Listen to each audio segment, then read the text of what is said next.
Seenaan guyyaa har'aa immoo yookiin muudannoon isinii qabadhee dhufee waa'ee obboleessa tokkooti. Akkas jedha, haadha manaa minjee kootii fuudhee jedha.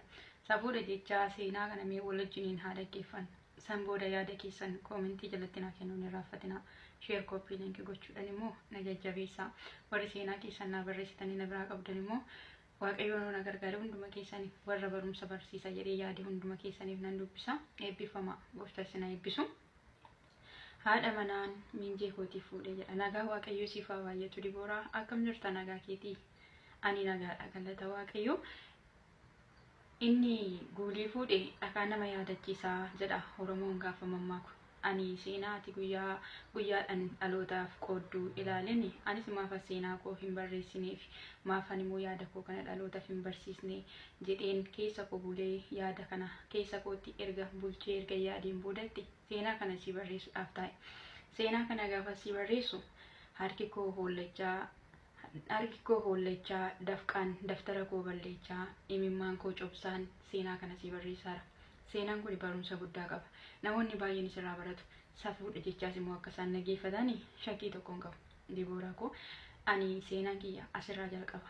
Ani ilma dureessati yookiin immoo ilma maatii dureessaa jedhamu keessatti guddadheedha. Garuu qabeenyi maatii kootii anaaf homaa kan goone amanee daa'ummaa koo irra jammaree tattaafachaa qabeenya maatii kootii olii horadhee qabeenya gaa ergan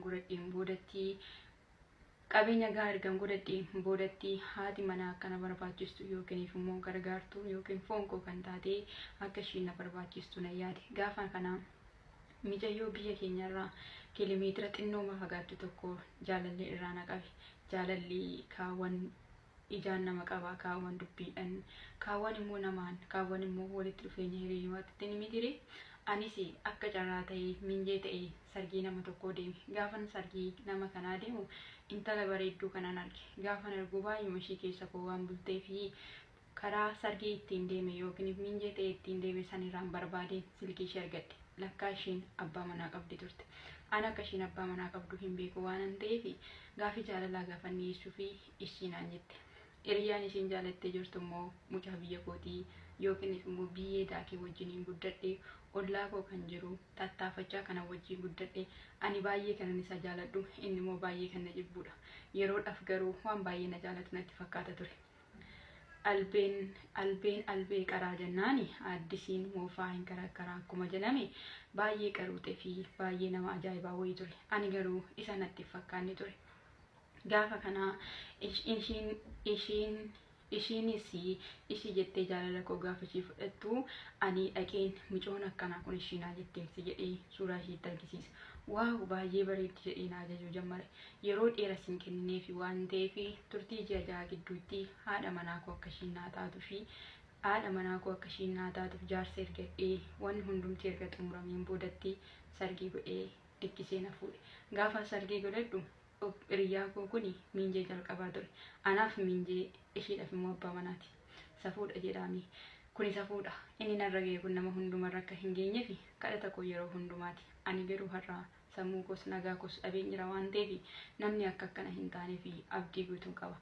Isaan kana kan isaan hojjetan yookiin immoo isaan fiilmii jireenya koo keessatti kan isaan hojjetani ani gara laafummaa koo isaaniitti dhiyaadhe malee isaan qabeenyaan ani daa'ummaa koo irraa dafqee dhama'ee dadhabee walitti qabadhee sana narraa qooddachuu waan barbaadaniif mucaan kun baay'ee waan natti inaafuuf qabeenya godhachuu kootti baay'ee waan inaafuuf qabeenya kana karaa kanaan fayyadamee anarraa qooddachuu waan barbaadeef jireenya kiyya keessatti fiilmii ajaa'ibaa kana hojjetan.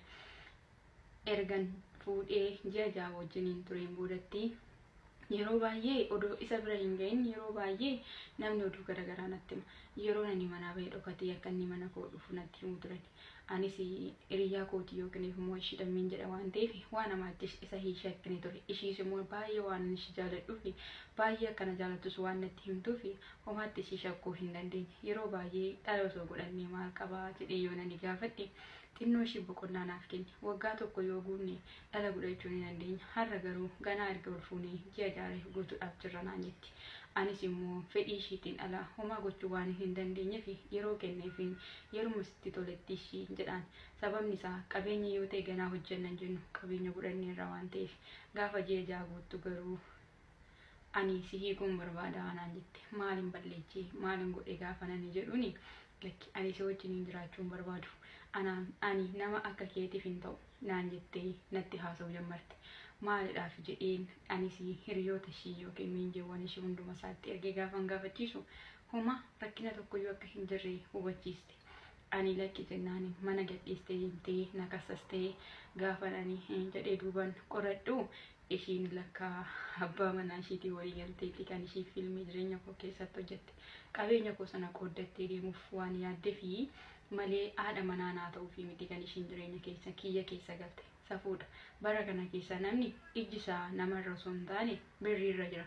Birrii jechuun waan ganama dhufee galgala dhabamudha. Akkuma Oromoon jedhee mammaaku qabeenyi fixeessa ganamaati jedhamiti. Qabeenyi fixeessa ganamaati.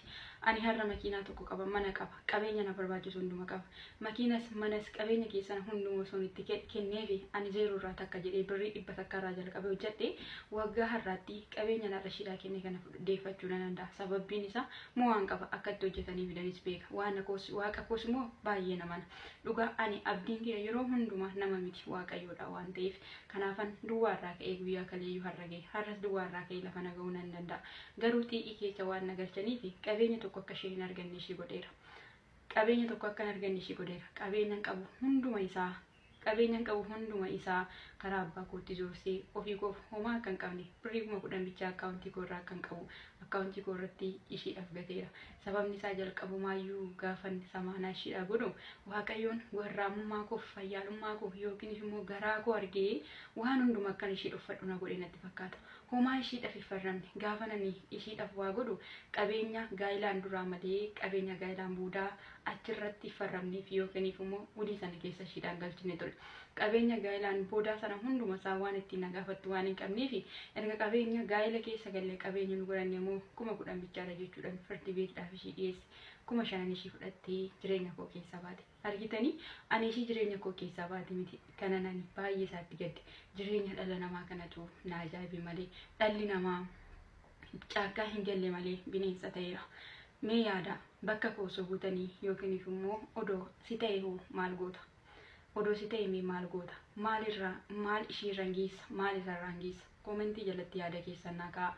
Seenee yaada nama kamiyyuu dubbisuu nan danda'a waan ta'eef ani gaafa naga'uusi waan tokko saallachuu irratti hirmichaa tokko saallachuu irratti fudhachuu hin barbaanne. Garuu isaan ajjeesuudhaaf baay'ee na barbaadaa turan. Har'as yeroo kanatti na barbaachisaa jiru. Sababni isaan ajjeesisuudhaaf kan miidhame sana kan du'u barbaadamu sana safuudha. Ani garuu saallachuu irratti waan tokko isaa gochuu hin dandeenye. Yeroo baay'ee odeeffannoo namni natti himu gaafa naga'u ani waanuma tokko isaan irratti gochuu hin yaadne. Kophaa ishii gatee yoon deemu yoon alabee ol deebi'u yeroo baay'ee isa mana keessatti arga. Maaf dhufes maaf si wajjin taa'as jedhee guyyaa tokko wajjin haasa'ee hin beeku. Sababbiin isaa inni anaaf hiriyaa koo ishiidhaafis hiriyaa ishiitii waan hin jedhee yaaduuf. Miinjee jechuun akka keenyatti safuudha waan ta'eef safuudha jedhee waan ani yaaduuf isa kana keessa galee jechuudha. Mee yaa Oromoo koo maallaan jettu yaada akkamiis immoo naaf qabdu.